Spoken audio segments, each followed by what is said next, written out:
first lesson is intended for all musicians, not only for guitar players. And since our theme this year at Seiko Jazz is Jazz Connects Us All, and I think jazz, like many other styles of music, is a language. And we need to find out how can we study this language in the best way. So I'm going to share with you some thoughts and some ideas that I kind of guided by.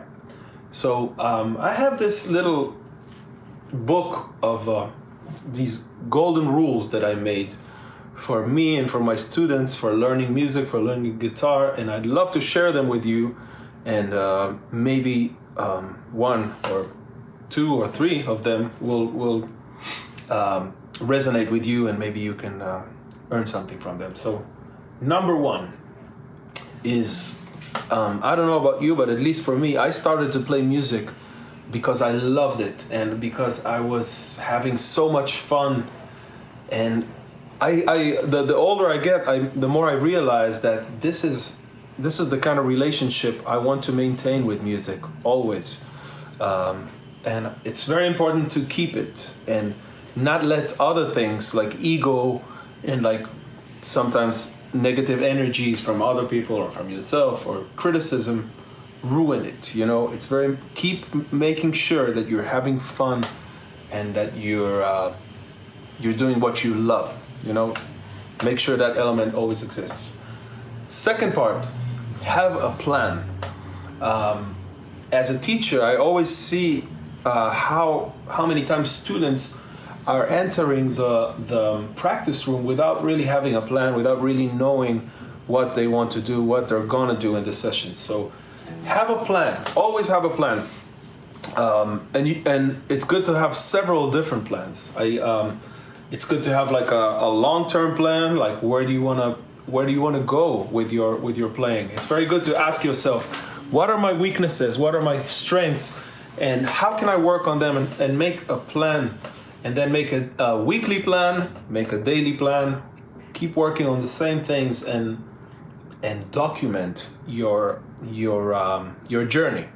That will really help you. I have a little book here that I keep, and I always, like every day, I write just a little bit of what I did today, and kind of a practice journal. And I really recommend doing that. Another side of it is documenting your playing, recording it. And we're very lucky to live in a time where almost each one of us has like a smartphone that we can use for recording ourselves, recording your gigs, even just recording yourself practicing in your room. I highly recommend doing that on a regular basis, and also listening carefully. And not just, I know that it's very easy to get into criticizing yourself and judging yourself like very harshly, but no, the real benefit would be just listening and trying to see, what can I make better? How can I make things better in my playing? And it's good to have a teacher, of course, to help you with that. Somebody who's not, somebody from the outside. Anyway, the next point is be rhythmic. It doesn't matter what you do, whether you're playing chords, whether you're playing melodies, whatever you're doing, just always make sure your rhythm is strong and clear. I always like to say to my students that I feel like sometimes it doesn't really matter what notes you're going to play, especially when you're listening to some of the masters. It doesn't matter which notes you're going to play, but if you play them with really strong rhythm and clear, like clarity, I think that sometimes can be strong. Rhythm is king. That's really important to remember, okay? And that leads me to the next point, which is make the metronome your best friend. Yes, I know some people like to say that it's not good to practice with metronome because it makes you like you sound like a robot. And I personally don't agree with that. I feel like metronome is a really, really strong tool to guide you, and it definitely helped me a lot over the years to work on things very slow. Everything that I work on in music, I always like to start very, very slow with the metronome. I'm going to show you some stuff later, but yeah, very, very slow, and gradually I like to increase the tempo, and then things get easier. Okay, next point. It's not a marathon. It's not a sprint. It's a marathon. So playing music and working on music and being a musician is not like doing something for like practicing for one day for 5 or 6 hours and then the next day not really touching the guitar. No, I really believe in having a routine, like a strong routine where you know exactly how much you're going to practice the day before. So I always tell my students, I think the good way to do it is just like maybe at least 5 times a week of practicing the guitar, and also maybe like for the same amount of time. Like it's also good to limit your practice time. Believe it or not, sometimes we have all the time in the world, but we tend to not use it so wisely, I find. And sometimes when we limit our time, we know exactly what we need to do. We can set a timer, like I'm going to do this for a certain amount of time, and then time's up, I'm going to go to the next subject. So, but that being said, it's also music is such a long lifetime relationship. So remember that. Keep working. At least for me, I feel like music is my religion. You know, I have to worship the gods of music every day. That's what I do as a religious man. Okay. Next point.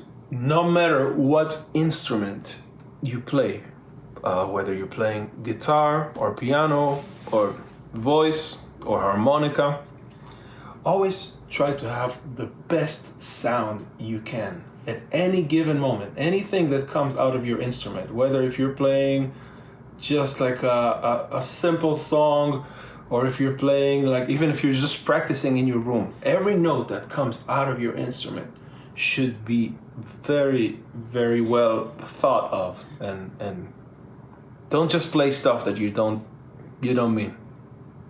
Have a beautiful tone in everything you play, okay? Next point, listening. Listening is so important and so overlooked, I feel, many times. So I'd like to, first of all, split it into two pieces. One of them is listening to music. I honestly cannot overemphasize in how much listening to a lot of music all through my life basically has been maybe the most dramatic tool that I had to improve in music and to learn music from the masters of music, whether in any style that I was interested in. But that has been the best way for me to learn music, was to listen and trying to copy what's going on the record, but just in general, even outside of that, just listen to music. Like I kind of early on, I developed a habit of every moment that I don't have the guitar in my hands, I want to listen to music. So try to challenge yourself to do that, okay? And the next part of listening, which is also just as important, is, in this music, I think most of us want to play with people, want to play with a band, and that's why listening, and I think the two are related. That's why listening is so important, because if you're playing with people and you're not listening to what they're doing, it's not going to be good. It's never going to sound good. So always make sure that you're listening. I once heard a beautiful thing. I don't know who said it, but it's a beautiful quote. And somebody said, the reason why you have 2 ears and only 1 mouth is so that you can speak half of what you listen, or listen double of what you speak. But anyway, that's I like that. So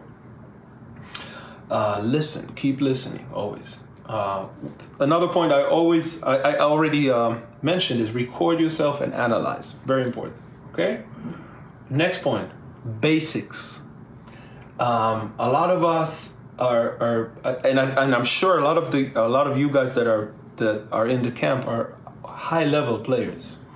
I know it. So a lot of us, we tend to think that we already know the basics and we can just already work on some very, very hip stuff and complicated rhythmic and harmonic stuff. But honestly, I want to say that the older I get, the more I find myself going back to the basics, to the very, very basics of music.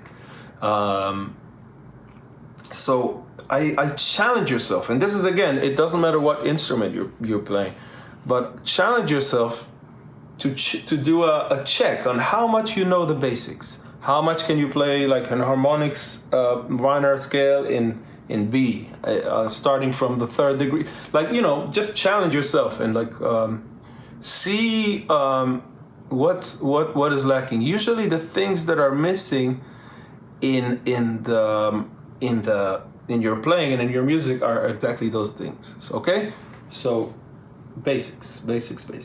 Next point, steal from everyone. And in music, stealing could be a beautiful thing, actually. It could be a tribute to a musician that you love. But really, like, steal from everyone that you hear. Like, steal, and what do I mean by steal? Is like copy a musical idea and try to make it your own. And there's a process to that. And I think transcription in general, whether like transcribing solos and learning tunes, to me that's like probably the one most beneficial way to study jazz. So when we transcribe things, we actually steal them. That's why I say steal. But really steal from everybody. Every time you hear something that you like, write it down if you can, or go home and study it, and that will be really that will really help you along the way. Okay?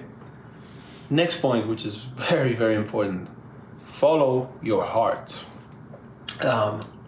It's very easy, I think, especially maybe some of you guys in a younger age. It's hard to know sometimes. It's hard to know what you like and hard to find. But I think in every one of us has his taste and his heart and his music that plays in him. So it's very important to trust your heart. Like if there are certain things that you like in music, certain kinds of music that you like, and it's not cool and other people don't like them, that's perfectly okay. But if you love them, so follow your heart and go after the things that you love and try to refine them and try to make them the best. And I think that something will really help you. Okay? And the last point that I want to talk about is space, the use of space in jazz and in any kind of music. Sometimes silence could be the strongest tool you can ever use. So I say there is never too much space in jazz, and I also challenge yourself to check how much space are you using, and how can I use even more space without even knowing you're playing. But I feel like every one of us could benefit. So yeah, those are my golden rules for now. I hope that you guys can benefit something from them. This is kind of the fruit of 40 years of living with music, and yeah, hoping that I could help your journey in any way. And I'd love to hear from you, if your thoughts and ideas. And anyway, thank you, and let's check out the next video. you.